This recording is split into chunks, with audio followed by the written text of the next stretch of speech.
Hidup TV mempersembahkan Oase Rohani Katolik yang dibawakan oleh para imam Keuskupan Agung Jakarta. Selamat menyaksikan. Para sahabat Oase Rohani Katolik yang terkasih, selamat berjumpa kembali dalam acara kita Oase Rohani Katolik edisi hari ini. Senang sekali saya Mia Syaneta dapat kembali menjumpai Anda dan saat ini telah hadir bersama saya di studio narasumber kita bersama. Beliau adalah Romo Diosesan Christophorus Luki Nikasius. Selamat datang Romo Luki. Terima kasih Ibu Syanet. Ya. Damai sejahtera Natal beserta kita semua. Amin. Ya. Para sahabat Oase Rohani Katolik yang terkasih, pada kesempatan hari ini saya akan membacakan seperti biasa. Nah, nanti ada perbincangan dengan Romo, tapi ada baiknya kita mulai acara ini dengan doa yang akan dipimpin oleh Romo Luki. Silakan Romo. Marilah saudara-saudariku, sahabat Oase Rohani Katolik yang terkasih, kita siapkan hati kita. Kita mau datang kepada Tuhan. Kita ingin berdoa kepadanya di dalam nama Bapa dan Putra dan Roh Kudus. Amin. Allah Bapa yang Maha Kuasa, kami mengucap syukur karena janji-Mu tiada pernah ingkar bagi kami. Karya keselamatanmu Kau rancangkan sejak semula. Dan Engkau mengutus Putramu, Tuhan kami Yesus Kristus. Ia datang mau lahir dalam palungan menjadi sama seperti kami manusia, kecuali dalam hal dosa. Kami mengucap syukur untuk cinta-Mu yang begitu besar yang Kau karuniakan melalui perutusan Putra-Mu.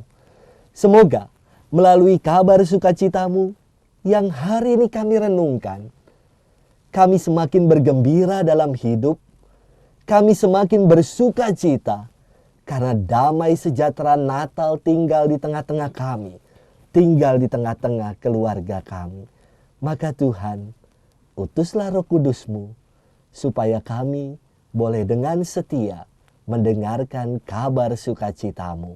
Demi Yesus Kristus Tuhan dan pengantara kami, kini dan sepanjang segala masa. Amin. Di dalam nama Bapa dan Putra dan Roh Kudus. Amin. Para sahabat Oase Rohani Katolik yang terkasih, hari ini saya akan membacakan bacaan dari surat pertama Rasul Yohanes bab 2 ayat 3 sampai 11. Saudara-saudara terkasih, inilah tandanya bahwa kita mengenal Allah, yaitu jikalau kita menuruti perintah-perintahnya. Barang siapa berkata, "Aku mengenal Allah," tetapi tidak menuruti perintahnya, ia adalah seorang pendusta dan tidak ada kebenaran di dalam dia. Tetapi barang siapa menuruti firman-Nya, di dalam orang itu kasih Allah sungguh sudah sempurna. Dengan itulah kita ketahui bahwa kita ada di dalam Allah. Barang siapa mengatakan bahwa ia ada di dalam Allah, ia wajib hidup sama seperti Kristus telah hidup. Saudara-saudara terkasih, bukan perintah baru yang kutuliskan kepada kamu, melainkan perintah lama yang telah ada padamu dari mulanya. Perintah lama itu ialah firman yang telah kamu dengar. Namun, perintah baru juga yang kutuliskan kepada kamu. Perintah ini telah ternyata benar di dalam Dia dan di dalam kamu. Sebab kegelapan sedang melenyap dan terang yang benar telah bercahaya. Barang siapa berkata bahwa ia berada di dalam terang, tetapi membenci saudaranya, ia berada di dalam kegelapan sampai sekarang. Barang siapa mengasihi saudaranya, ia tetap berada di dalam terang, dan di dalam dia tidak ada penyesatan. Tetapi barang siapa membenci saudaranya, ia berada di dalam kegelapan dan hidup di dalam kegelapan. Ia tidak tahu kemana ia pergi karena kegelapan itu telah membutakan matanya. Demikianlah sabda Tuhan. Syukur kepada Allah. Mazmur tanggapan. Biarlah langit bersukacita dan bumi bersorak-sorai. Biarlah langit bersukacita dan bumi bersorak-sorai. Nyanyikanlah lagu baru bagi Tuhan, menyanyilah bagi Tuhan, hai seluruh bumi. Menyanyilah bagi Tuhan, pujilah namanya.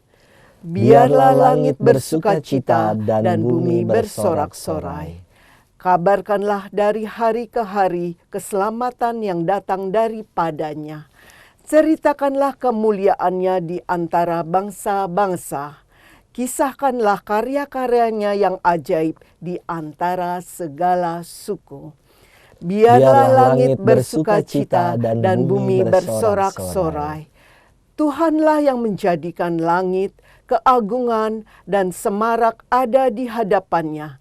Kekuatan dan hormat ada di tempat kudusnya. Biarlah langit bersukacita dan bumi bersorak-sorai.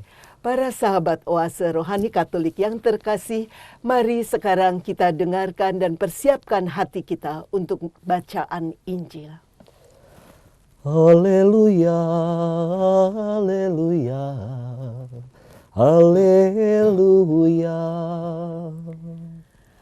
Haleluya, haleluya, haleluya. Kristuslah cahaya yang menerangi para bangsa. Dialah kemuliaan bagi umat Allah. Haleluya, haleluya, haleluya. Tuhan bersamamu Dan bersama rohmu. Inilah Injil Yesus Kristus menurut Santo Lukas. Dimuliakanlah Tuhan. Injil Lukas 2 ayat 22 sampai dengan 35. Ketika genap waktunya pentahiran menurut hukum Taurat, Maria dan Yusuf membawa anak-anak Yesus ke Yerusalem untuk menyerahkan dia kepada Tuhan. Seperti ada tertulis dalam hukum Tuhan, semua anak laki-laki sulung harus dikuduskan bagi Allah. Juga mereka datang untuk mempersembahkan kurban menurut apa yang difirmankan dalam hukum Tuhan, yaitu sepasang burung terkukur atau 2 ekor anak burung merpati. Adalah di Yerusalem seorang bernama Simeon. Ia seorang yang benar dan saleh hidupnya, yang menantikan penghiburan bagi Israel. Roh Kudus ada di atasnya, dan kepadanya telah dinyatakan oleh Roh Kudus bahwa ia tidak akan mati sebelum melihat Mesias, yaitu Dia yang diurapi Tuhan. Atas dorongan Roh Kudus, Simeon datang ke bait Allah. Ketika kanak-kanak Yesus dibawa masuk oleh orang tuanya untuk melakukan apa yang ditentukan hukum Taurat, Simeon menyambut anak itu dan menatangnya sambil memuji Allah, katanya, "Sekarang Tuhan, biarlah hamba-Mu ini pergi dalam damai sejahtera dengan firman-Mu. Sebab mataku telah melihat keselamatan yang daripada-Mu, yang telah Engkau sediakan di hadapan segala bangsa, yaitu terang yang menjadi pernyataan bagi bangsa-bangsa lain dan menjadi kemuliaan bagi umat-Mu Israel." Yusuf dan Maria amat heran akan segala sesuatu yang dikatakan tentang kanak Yesus. Lalu Simeon memberkati mereka dan berkata kepada Maria, ibu anak itu, "Sesungguhnya anak ini ditentukan untuk menjatuhkan atau membangkitkan banyak orang di Israel, dan untuk menjadi suatu tanda yang menimbulkan perbantahan, dan suatu pedang akan menembus jiwamu sendiri, supaya menjadi nyata pikiran hati banyak orang." Demikianlah Injil Tuhan. Terpujilah Kristus.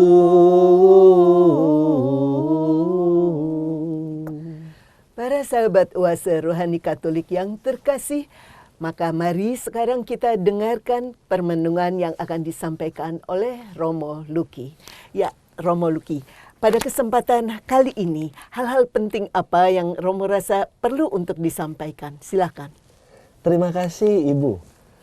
Sahabat Oase Rohani Katolik yang terkasih, salam jumpa dan selamat Natal. Semoga keberkahan Natal, damai sejahtera dan sukacita Natal senantiasa tinggal bersama kita, juga di tengah-tengah keluarga-keluarga kita. Saudari-saudara, saya harap semoga Natal bukan hanya menjadi perayaan seremonial dan romantisme ketika kita berbagi kado Natal. Ketika semarak pohon terang bernyala, ketika lagu-lagu Natal yang penuh dengan nuansa romantis dikidungkan, malam kudus. Wah, sungguh sangat indah dan menyentuh hati. Ketika kita mendengar lagu-lagu rohani Natal, oh holy night, the stars are brightly shining. Kalau hanya sekedar romantisme dan seremoni belaka, Natal tidak menjadi keberkahan dan sukacita buat kita. Semoga Natal yang berarti Allah yang mau turun menjadi sama seperti kita manusia. Allah yang tiada pernah ingkar untuk menyelamatkan kita manusia. Itulah yang menjadi sukacita, yang menjadikan damai dengan diri kita, juga di tengah-tengah keluarga kita. Sahabat Oase Rohani Katolik yang terkasih, hari ini adalah oktav kelima dalam Natal. Nuansa Natal, sukacita Natal, mungkin juga makanan-makanan Natal masih ada di rumah-rumah kita. Bapak Uskup mengajak kita, Natal bukan hanya kita lewatkan begitu saja. Bapak Uskup Agung Jakarta mengajak kita juga untuk peduli. Maka ia mengajak kita juga untuk mau berbagi secara khusus kepada mereka yang berkekurangan.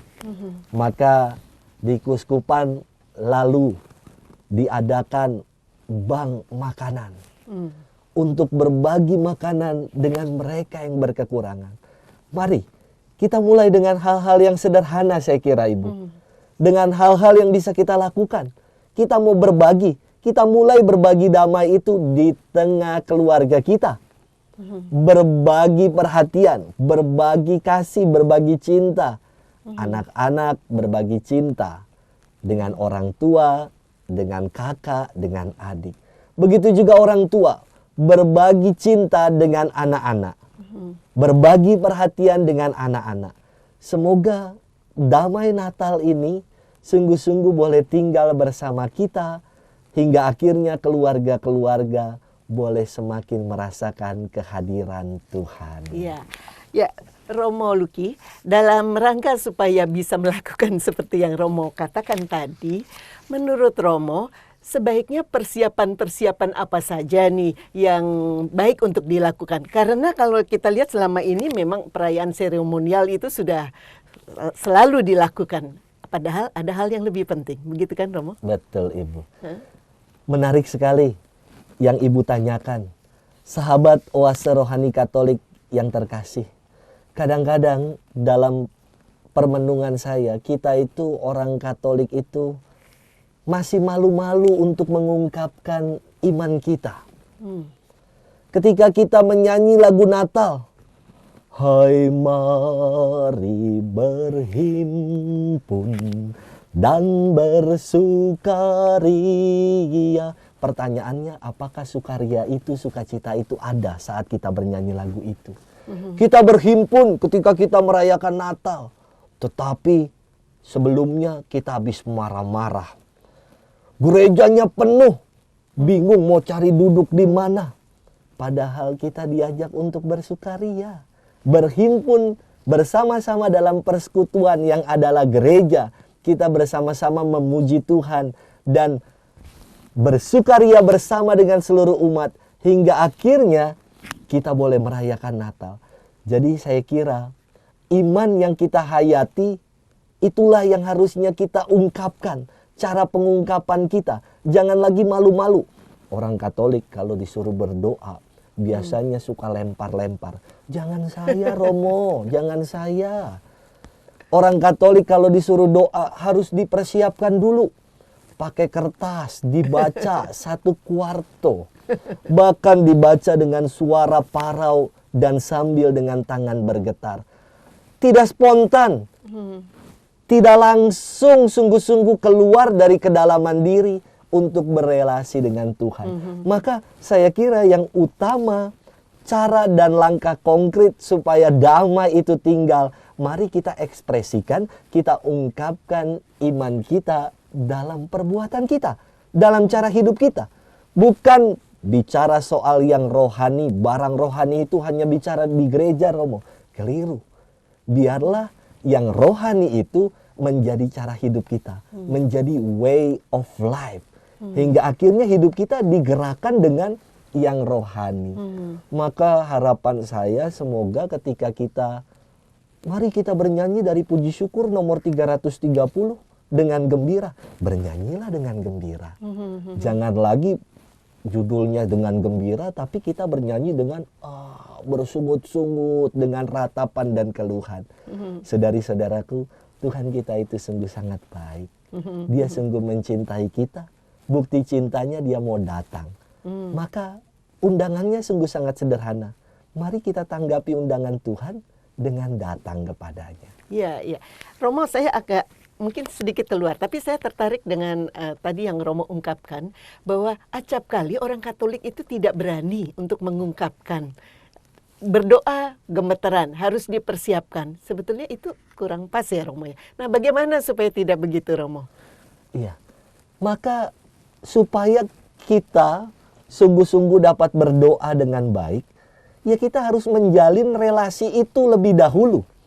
Tuh. Jangan-jangan ketika kita jarang berkomunikasi, jarang berelasi dengan Tuhan, itu yang membuat akhirnya kita bergetar. Saya kasih contoh yang nyata. Saudara-saudariku, sahabat Oase Rohani Katolik yang baik. Awal saya rekaman saja waktu pertama kali, wah saya bergetar, deg-degan, setengah mati. Ya. Tetapi itu semua harus dibiasakan. Sama halnya dengan relasi dengan Tuhan. Ketika kita membiasakan relasi itu dengan Tuhan itu, kita senantiasa selalu berdoa. Doa akan senantiasa mengalir dari hidup kita. Doa senantiasa akan keluar dengan begitu saja karena kita ingin berkomunikasi dengan Dia yang kita rindukan. Namun kalau kita jarang berkomunikasi, jarang berelasi, macam ketika saya baru pertama kali hadir untuk mengisi rekaman di Oase Rohani Katolik, kita pasti akan bergetar, gugup. Karena apa? Karena kita jarang melakukannya. Karena kita tidak melakukannya, maka ajakannya supaya kita siap, berelasilah senantiasa dengan Dia yang kita rindukan selalu di dalam hidup ini. Karena memang orang itu akan menjadi lebih kaku kalau jarang berkomunikasi ya Romo ya. Betul sekali. Ya Romo, tadi sudah Romo ceritakan dengan cukup bagus. Cuma sekarang barangkali Romo ada yang terlewatkan nih. Dalam hal persiapan batin, walaupun Natal baru saja lewat ya Romo. Betul, Ibu, tapi saya rasa ada baiknya juga untuk bisa diketahui. Karena Natal itu kan berlangsung tiap tahun ya Romo ya. Sebetulnya persiapan batin apa yang paling baik untuk dilakukan? Iya, terima kasih Bu. Sahabat Oase Rohani Katolik yang terkasih. Mungkin di antara kita sudah ada yang merayakan Natal 50 tahun karena umurnya sudah 50. 60 tahun, 70 tahun, 70 kali merayakan Natal, 60 kali merayakan Natal.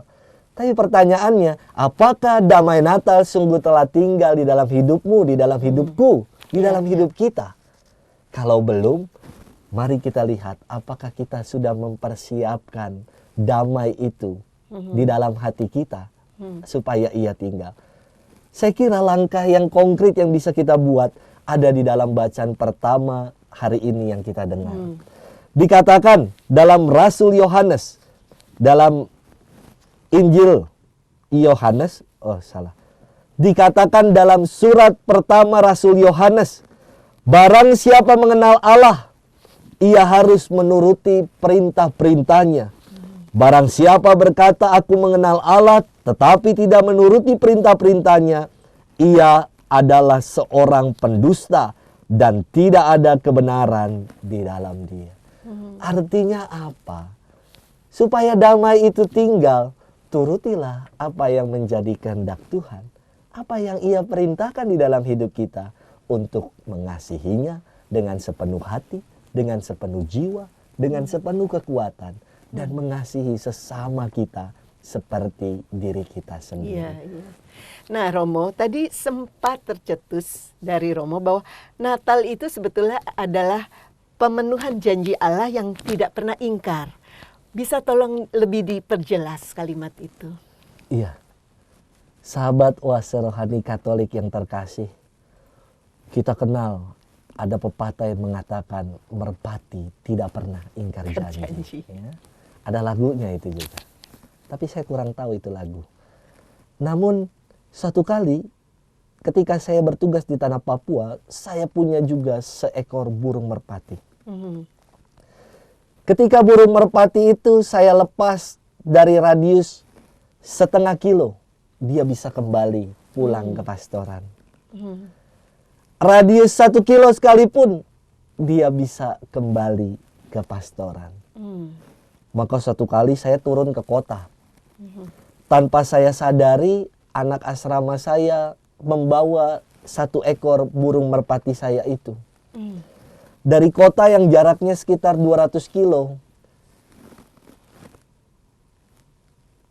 ia bebaskan itu burung merpati supaya pergi dan tidak pernah kembali ke pastoran. Saya berpikir, hari ini merpati ingkar janji. Ya. Saudari-saudaraku, sahabat Oase Rohani Katolik yang terkasih, kasih Allah, janji Allah tiada pernah ingkar. Ketika ia berjanji, karya keselamatan dirancangkan dan sungguh Allah telah mempersiapkan itu. Ia mempersiapkan sejak semula Bunda Tuhan untuk mengandung Sang Juru Selamat. Dan ia juga menyiapkan sang ayah terkasih, Santo Yusuf, untuk menjadi ayah dari Sang Juru Selamat.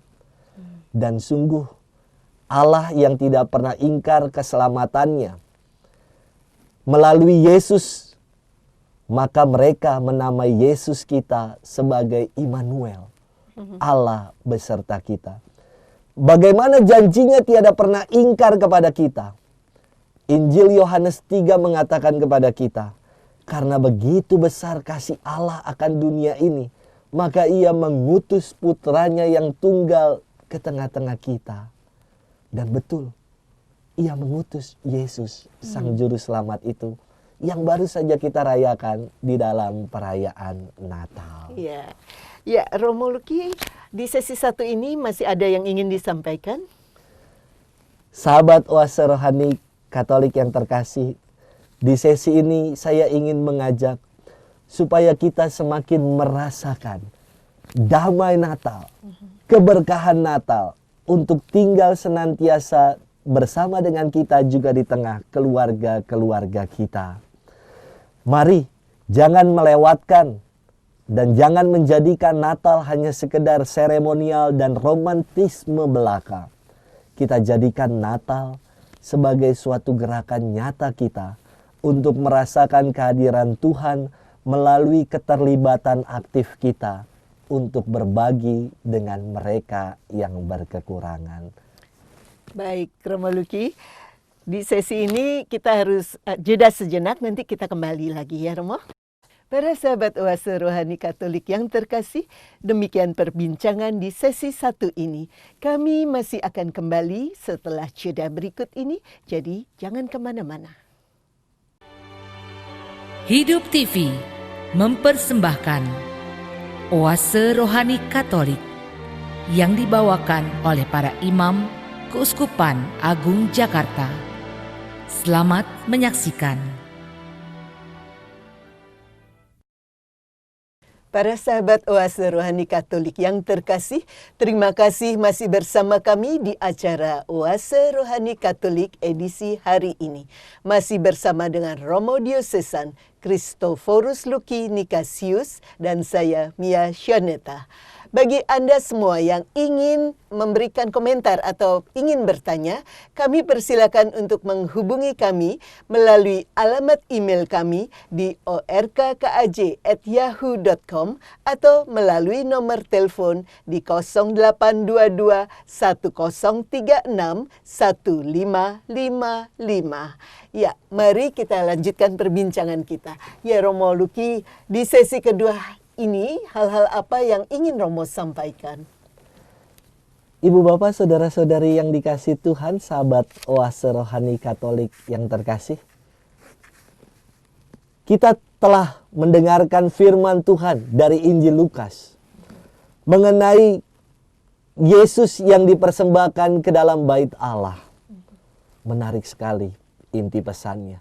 Sungguh sangat dekat dan terkait dengan bacaan pertama yang tadi kita dengar.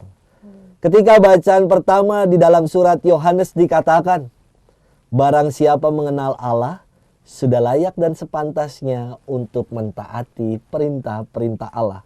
Karena barang siapa mengaku ia anak Allah, ia mengenal Allah, tetapi tidak melaksanakan apa yang menjadi perintah-perintahnya, ia adalah seorang pendusta dan kebenaran tidak ada padanya. Saudari-saudaraku, mari kita lihat betapa sosok dan figur Bunda Maria Santo Yusuf ditampilkan sebagai pribadi-pribadi yang taat untuk melaksanakan perintah-perintah. Ada hukum Taurat. Hukum-hukum itu dilaksanakan oleh Bunda Tuhan yang tersuci, oleh Santo Yusuf. Ia mengajak membawa anaknya, anak Yesus untuk dipersembahkan. Bahkan mereka juga membawa persembahan yang diajarkan menurut tradisi Yahudi, yaitu mempersembahkan 2 ekor burung merpati atau sepasang burung terkukur. Saudari-saudaraku, terkadang di dalam hidup ini ketaatan membuat orang heran. Zaman sekarang kalau kita dituntut, anak-anak dituntut untuk taat sama orang tuanya, mereka akan mulai, "Mama, aku nggak bebas, aku selalu dikekang, aku nggak suka." Padahal ketaatan pasti berbuah pada keselamatan.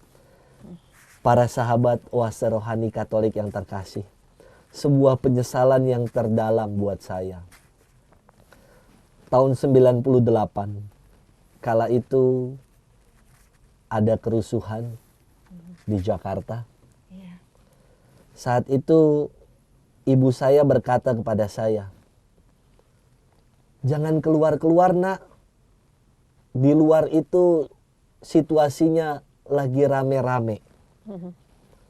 Tapi saya tidak mendengarkan dan tidak menghiraukan apa yang ibu saya katakan. Saya tetap ambil sepeda motor saya. Saya bergegas pergi. Akhirnya apa yang saya dapatkan?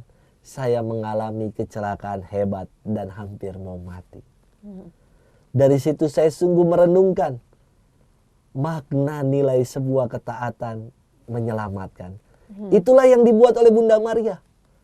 Ia tetap taat. Dia tetap yakin walaupun pahit hidup yang ia alami. Pengalaman-pengalaman hidup banyak yang ia rasakan. Bahkan dikatakan tadi dalam nubuat Simeon, sebuah pedang akan menusuk hatimu ibu. Bagaimana tidak menusuk hatinya ibu ya? Ketika dia mengandung Yesus, dia bingung.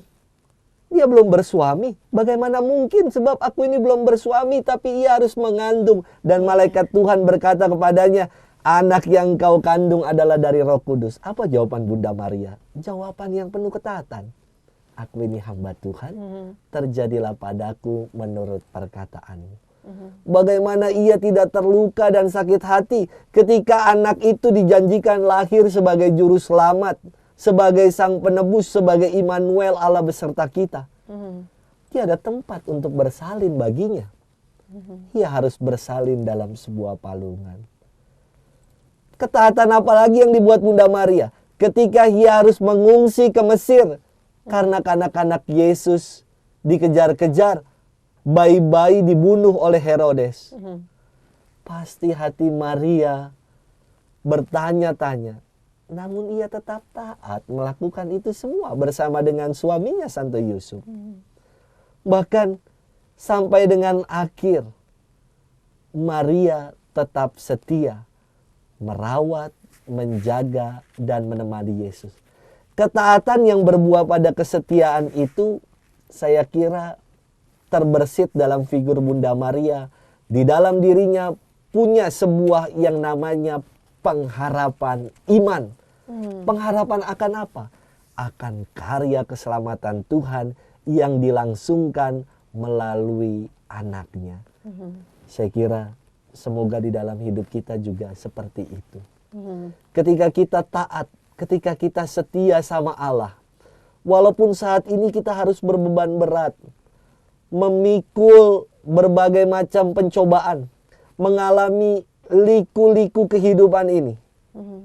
Namun ketika kita setia menjalani itu, kita akan memperoleh pengalaman keselamatan, pengalaman kebangkitan. Justru melalui salib ada pengalaman keselamatan dan kebangkitan. Maka setialah dan taatlah kepada Allah kita. Romo, kalau dilihat, bolehkah dikatakan bahwa ya tentunya ketaatan itu berkorelasi dengan rasa percaya ya Romo? Rasa percaya bahwa selalu ada hasil yang tadi yang Romo bilang, keselamatan itu gitu. Benar sekali Ibu. Rasa percaya itu kan kita sebut sebagai iman. Iman itu adalah tindakan aku percaya. Semoga dengan yang di awal tadi saya mengatakan, semoga dengan cara penghayatan dan pengungkapan iman kita yang pas, kita sungguh-sungguh punya penghayatan iman yang sungguh dan penuh, percaya sungguh-sungguh atas tindakan Allah yang menyelamatkan, Allah yang hadir di dalam hidup kita sehari-hari, maka hidup kita pun pasti akan senantiasa diliputi yang namanya damai sejahtera dan sukacita dari Tuhan. Ya, walaupun sebetulnya ini sangat benar, tapi kan faktanya banyak dilanggar ya Romo ya kalau ini. Boleh tolong Romo bagikan, sharingkan pengalaman Romo di lapangan dengan umat nih mengenai hal-hal ini Romo. Ya, saudara-saudariku, sahabat Oase Rohani Katolik yang terkasih, saya ingin bercerita ya. Suatu kali sebagai seorang frater dulu, saya itu pernah disuruh pulang sama Romo Rektor saya. Wah. Karena apa saya disuruh pulang? Karena siang-siang waktunya istirahat atau jam siesta, tapi saya hendak pergi dengan sahabat saya. Romo Rektor marah. Dia suruh saya pulang. Saya bilang saya tidak mau pulang. Karena saya takut berdasarkan pengalaman kalau disuruh pulang nanti tidak kembali lagi. Artinya saya keluar. Maka saya tidak mau pulang. Tetapi ternyata sudah ada salah satu teman saya yang sudah pulang ke rumah karena juga tidak istirahat siang.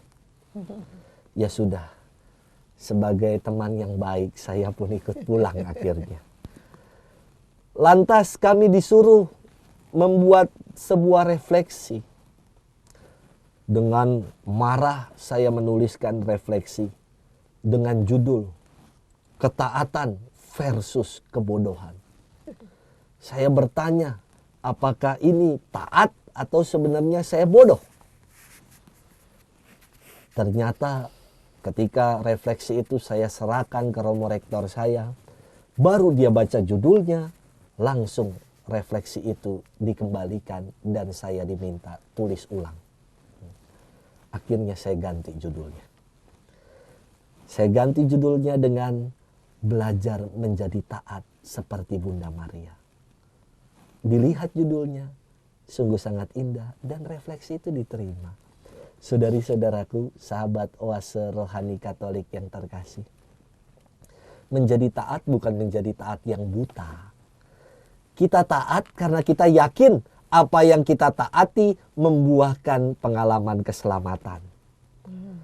Kita menjadi taat memang mau kalau kita disuruh, ayo turun ke kali, masuk ke dalam selokan, masuk ke dalam sumur. Pasti tidak kita turuti, itu adalah ketaatan yang buta. Ketaatan itu mengandaikan bahwa kita yang melakukannya itu penuh dengan segala kepercayaan iman, keyakinan dengan mentaati apa yang Tuhan perintahkan kepada kita.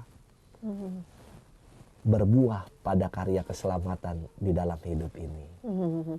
Nah, Romo, tadi Romo kan menyebutkan bahwa taat itu tidak harus selalu berarti buta gitu kan, Romo. Nah, kalau kita lihat di dalam masyarakat, Romo, acap kali antara bawahan dan atasan, seringkali juga ada ketaatan yang harus dijalankan.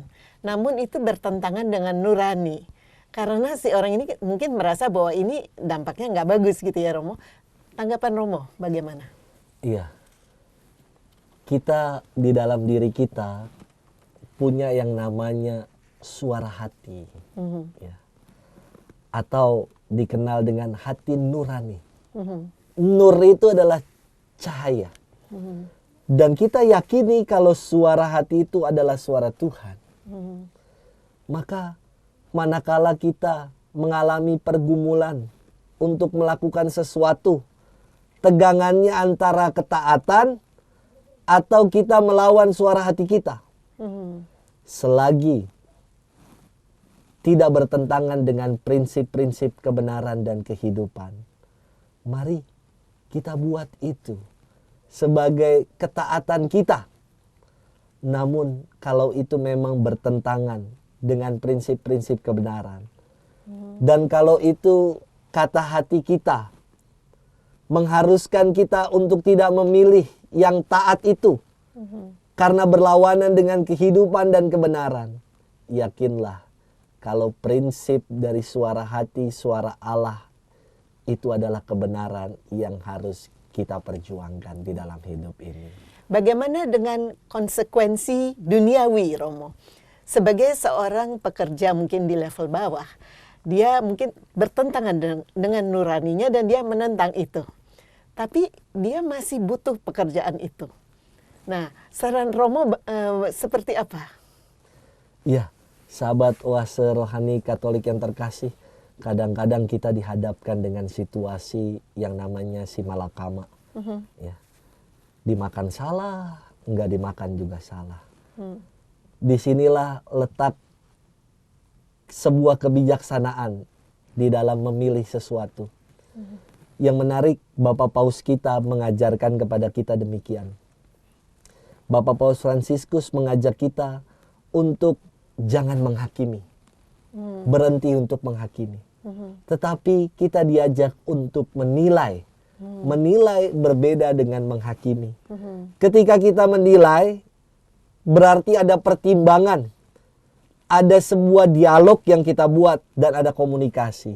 Saya kira ketika kita dihadapkan tadi dengan kisah yang Ibu sampaikan, ada seorang bawahan yang dalam posisinya diminta untuk melakukan yang tidak pada tempatnya, yang bertentangan dengan hati nuraninya.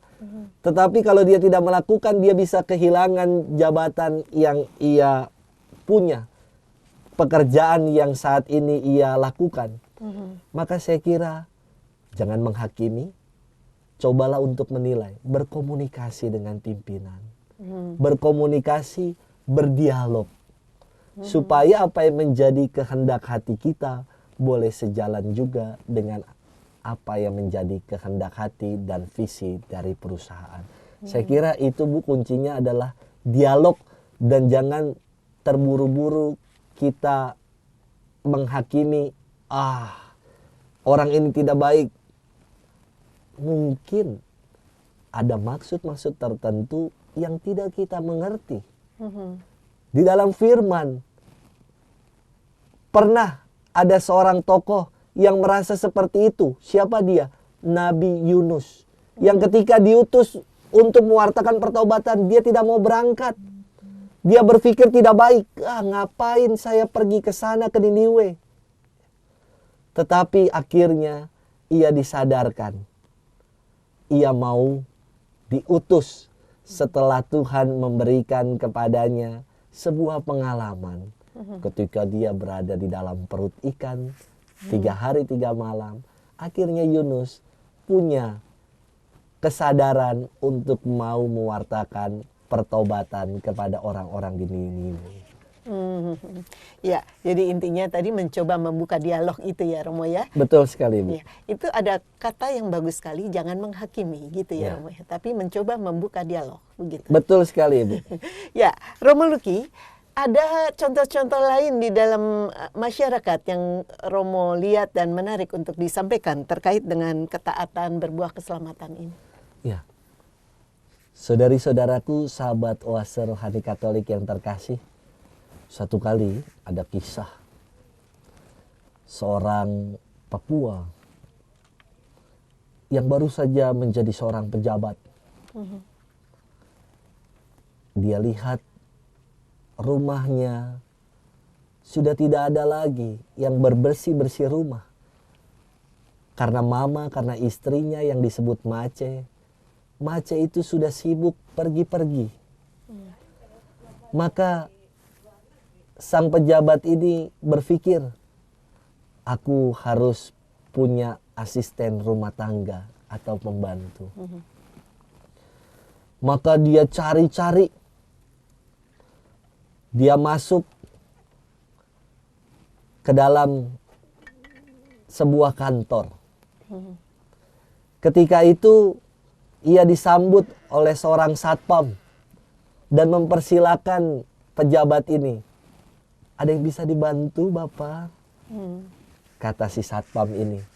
Lalu sang pejabat mengatakan, tolong saya minta untuk dilayani. Dan sang pejabat ini bertemu dengan Nona di sana. Sebutannya Nona untuk wanita muda.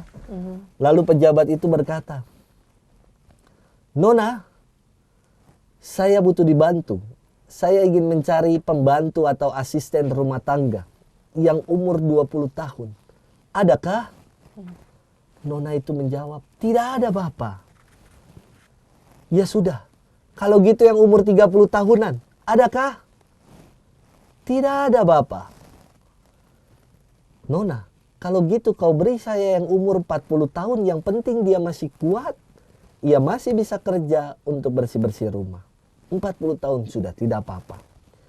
Tidak ada juga Bapak. Lalu pejabat ini mulai heran. Dan ia dengan marah berkata kepada Nona itu, Nona, kau stop tipu-tipu saya ya. Di depan kau punya kantor itu tertulis kantor cabang pembantu. Ternyata itu sebuah bank. Dia mencari di tempat yang salah. Saudari-saudaraku, sahabat Oase Rohani Katolik yang terkasih, terkadang kita juga salah kaprah dengan apa yang menjadi ketaatan di dalam hidup ini. Kadang kita menjadikan obrolan tentang yang rohani, apa yang Tuhan perintahkan kepada kita, hanya sekedar obrolan sepintas lalu. Hanya berada di rumah-rumah ibadah, di gereja-gereja, atau di lingkungan-lingkungan ketika kita berkumpul. Kita tidak menjadikan sebagai cara hidup kita. Kita tidak menjadikan perintah-perintah Tuhan sebagai cara kita untuk bertindak, cara penghayatan kita untuk semakin mengimani Tuhan. Harapannya, maka semoga kita menjadikan setiap firman-firman Tuhan, kehendaknya, hal-hal yang rohani yang kita dengar, warta kabar sukacita yang kita dengar, itu menjadi karakter, yang menjadi cara hidup kita, yang menjadi cara kita bertindak.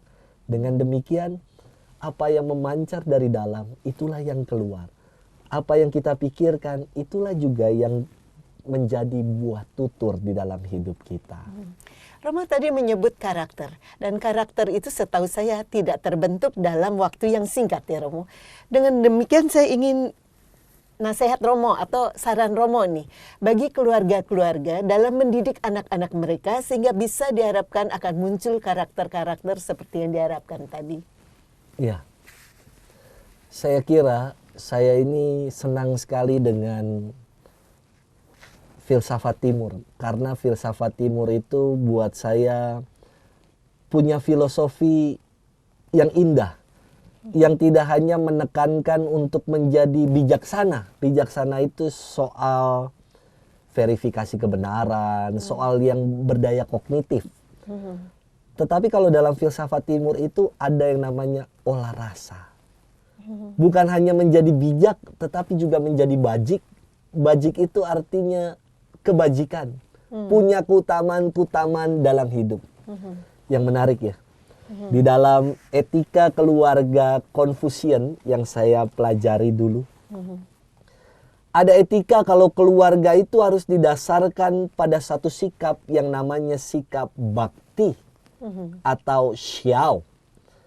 Kalau kita melihat tulisan Mandarin itu merupakan aksara piktografi, dari kata picture, gambar yang menjadi tulisan. Maka dalam aksara itu menarik sekali, digambarkan dalam aksara bakti atau xiao, digambarkan seorang anak yang sedang menggendong orang tuanya. Maka anak-anak, berbaktilah sama orang tuamu. Itu yang saya buat di dalam hidup ini. Kalau saya nggak telepon ibu saya seminggu, dia udah pasti gelisah. Ya. Kalau saya nggak berkirim kabar 2-3 hari, dia juga gelisah. Maka berbaktilah. Salah satu sikap bakti yang paling sederhana, berbagi kabar, berbagi perhatian, berbagi kasih.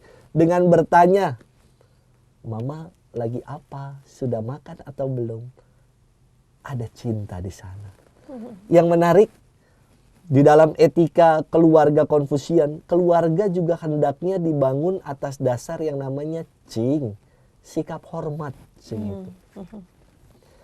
Maka ada dalam bahasa Mandarin sebuah peribahasa yang menjadi kiasan supaya hidup kita itu selalu diliputi kebahagiaan, sukacita, dan damai sejahtera. Dikatakan demikian, Sinse, Sanse, Manahase. Ya. Bisa diingat Ibu? Sinse, Sanse, Manahase. Kalau kita mau menjadikan nilai-nilai dalam kehidupan keluarga itu mengkarakter seperti yang tadi ditanyakan. Semoga ini bisa menjadi jawabannya. Sinse, sanse, manahase. Artinya adalah mari kita lakukan itu dengan semangat sinse, sanse, manahase. Ada lagunya. Sinse itu lagunya.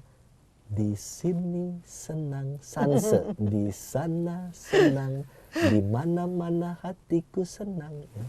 Semoga pengkarakteran nilai-nilai, pembelajaran juga menjadikan iman sebagai cara hidup dan karakter kita.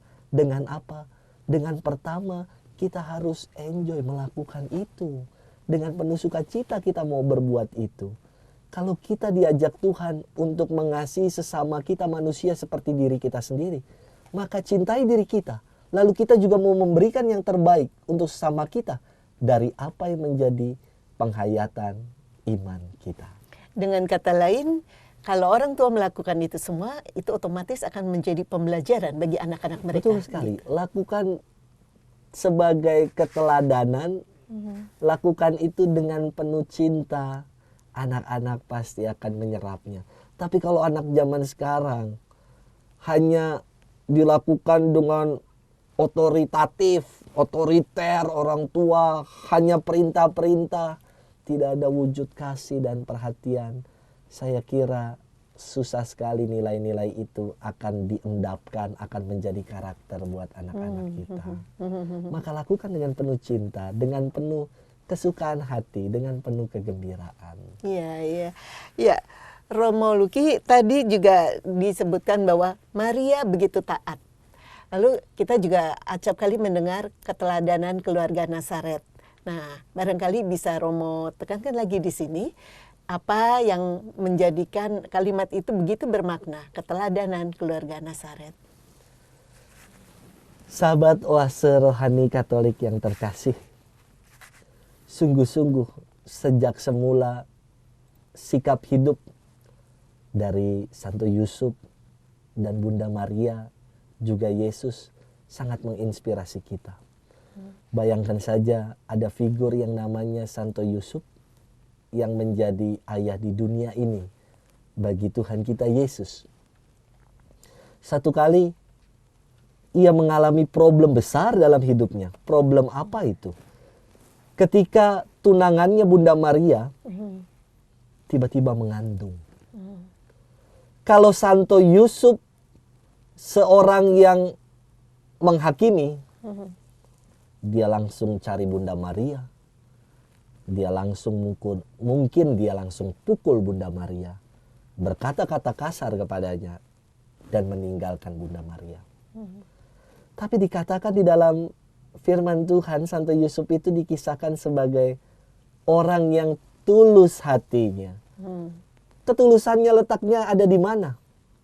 Dia tidak langsung pergi, tidak menjadi pribadi yang konstruktif, langsung datang. Maaf ya Pak. Dia tidak menjadi pribadi yang destruktif, yang langsung datang ke Bunda Maria marah-marah. Tidak. Dia mau mengendapkan itu dalam doa. Yang ia buat, maka ia tidur. Di dalam tidur ia mendapatkan mimpi. Maka ini yang lagi sekarang marak-marak umat pada berdevosi dengan The Sleeping Saint Joseph. Oh iya. Patungnya itu dicari banyak orang. Mengapa demikian? Karena figur Paus Fransiskus, dia pun berdoa, berdevosi kepada patung, kepada Santo Yusuf yang tidur. Kalau Paus punya kegelisahan, dia tulis semua kegelisahan dan pertanyaan-pertanyaan di dalam hidup ini dalam sebuah kertas. Dan dia letakkan kertas itu di bawah patung Santo Yusuf yang tertidur. Dan besoknya Paus Fransiskus selalu punya jawaban atas pertanyaan-pertanyaan yang ia tuliskan itu. Kegelisahannya berubah menjadi pengalaman semangat, optimisme. Maka patung itu banyak diburu dan dicari umat beriman. Iya, iya. Santo Yusuf yang tidur itu bertemu dengan malaikat. Yusuf anak Daud, jangan takut engkau mengambil Maria sebagai istrimu. Karena anak yang dikandung darinya adalah dari Roh Kudus. Apa yang dibuat oleh Santo Yusuf? Keteladanan apa? Ia bangun dari tidurnya dan ia menjadi pelaku karya keselamatan. Pelaku kabar sukacita. Iya. Kita pun juga diajak untuk meneladani itu. Iya. Bangun dari tidur kita untuk menjadi pelaku-pelaku kabar sukacita Tuhan. Baik Romo Luki, sayang waktu kita sudah habis. Kita harus akhiri acara kita di sini. Para sahabat Oase Rohani Katolik yang terkasih, sampailah kita di penghujung acara. Kita akan akhiri acara ini dengan doa dan berkat melalui Romo Luki. Silakan. Marilah kita berdoa. Di dalam nama Bapa dan Putra dan Roh Kudus. Amin. Amin. Allah Bapa yang Maha Kuasa, kami mengucap syukur untuk cinta-Mu yang boleh kami alami, yang boleh kami rasakan. Semoga Engkau senantiasa menggerakkan kami untuk semakin mencintai Engkau, juga mencintai sesama kami. Semoga Engkau membantu kami untuk menjadikan iman kami sebagai cara kami bertindak, sebagai cara hidup kami, hingga akhirnya damai sejahtera-Mu yang kami rayakan di dalam Natal boleh senantiasa tinggal bersama kami, juga di tengah keluarga-keluarga kami. Demi Kristus Tuhan dan Juru Selamat kami. Amin. Dalam nama Bapa dan Putra dan Roh Kudus. Amin. Berkat. Berkatnya udah ya tadi. Langsung ya. Iya, langsung berkat aja. Mana ya, saya potong bareng. Nanti itu.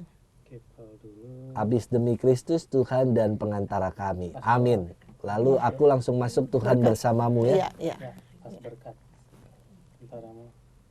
3, 2, 1, and action.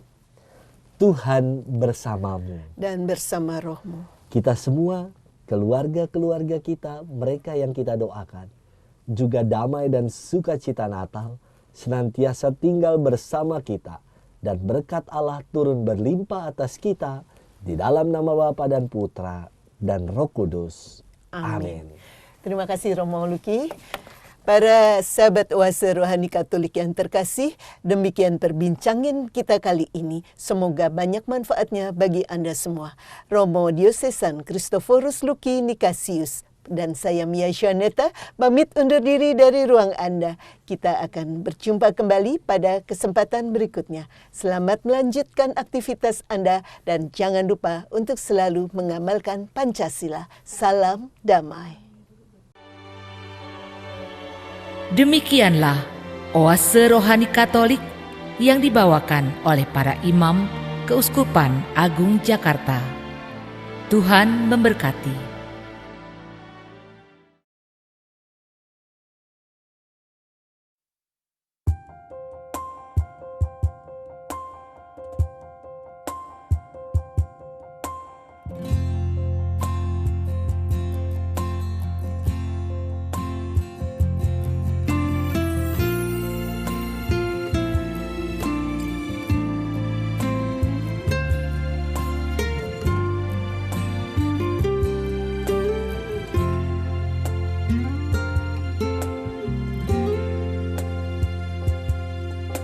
Saat aku rindukan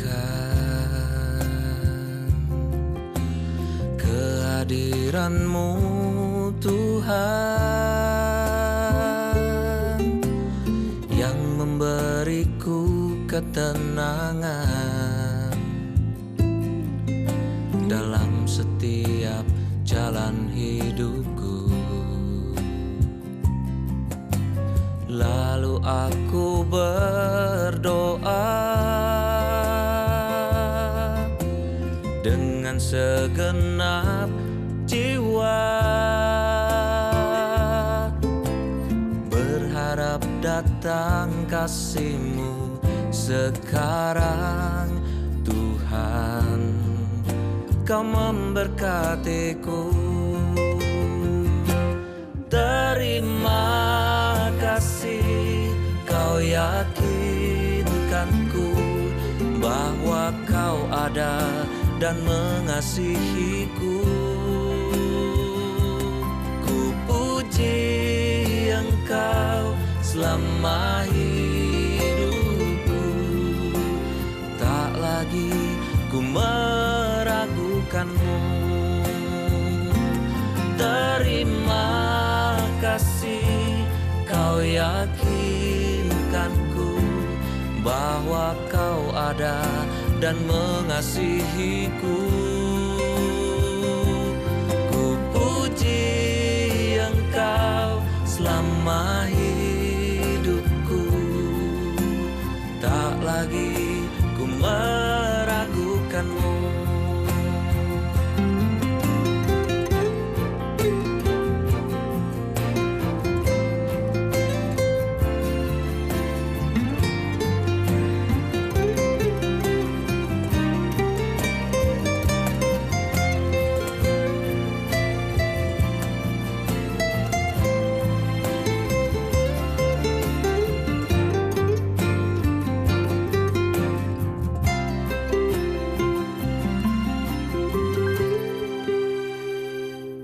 Ku puji Engkau selama hidupku, tak lagi ku meragukan-Mu. Tak lagi ku meragukanmu.